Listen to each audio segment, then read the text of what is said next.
Ẹ kú dédé àsìkò yìí, èyí làwọn ìròyìn tó jẹyọ nínú ìwé ìròyìn The Matrix tó jáde lónìí ọjọ́rú Wednesday ọjọ́ 17 oṣù kọkànlá ọdún 2024. Ẹniọlá Sálíù lórúkọ mi. Nígbẹ̀yìngbẹ́yín, ilé-iṣẹ́ ìfọpo ìlú Port Harcourt ti bẹ̀rẹ̀ iṣẹ́ o. Ẹ dojúkọ àṣeyọrí, ẹ má wo ariwo ọjà. Ilé-iṣẹ́ NNPCL gba àwọn ọmọ Nàìjíríà níyànjú. Ààrẹ Tinubu du inú ó ru ilé-iṣẹ́ NNPCL sókè láti gbé àwọn ilé-iṣẹ́ ìfọpo yòókù dìde. Ó ti ń fojú hàn wò pé ọ̀wọ́n gógó bẹntiróòlù yóò dohun ìgbàgbé látàrí ìfigagbága tí yóò bẹ̀rẹ̀ láàrin ilé-iṣẹ́ ìfọpo Dangote àti ti Port Harcourt.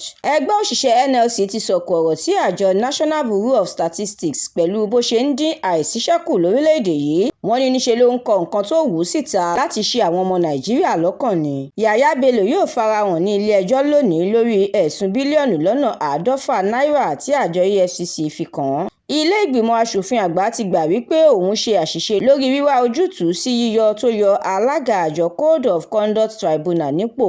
Ààrẹ Tinubu tẹkọ̀ létí lọ sí orílẹ̀-èdè Faransé fún àbẹ̀wò tí yóò mú àjọṣepọ̀ tó gúnmọ́jú tàtẹ̀yìnwá láàrin orílẹ̀-èdè méjèèjì. Ìròyìn eré ìdárayá, ẹgbẹ́ agbábọ́ọ̀lù Manchester City ló kọ́kọ́ mi àwọn mẹ́ta nígbà tí ẹgbẹ́ agbábọ́ọ̀lù Arsenal gbo ewúro sí ẹgbẹ́ agbábọ́ọ̀lù Sporting lójú nínú ìdíje UEFA Champions League. Ẹ̀kúnrẹ́rẹ́ ìròyìn yìí àtàwọn ìròyìn míì lẹ́ ò láǹfààní láti jẹ̀gbádùn tí ẹ bá darapọ̀ tí ẹ sì tẹ̀lé The Matrix lórí Facebook, Instagram, TikTok, YouTube àti X. Àdúrà mọ́mi Balógun ló ṣe òǹgbùfọ̀ ìròyìn yìí.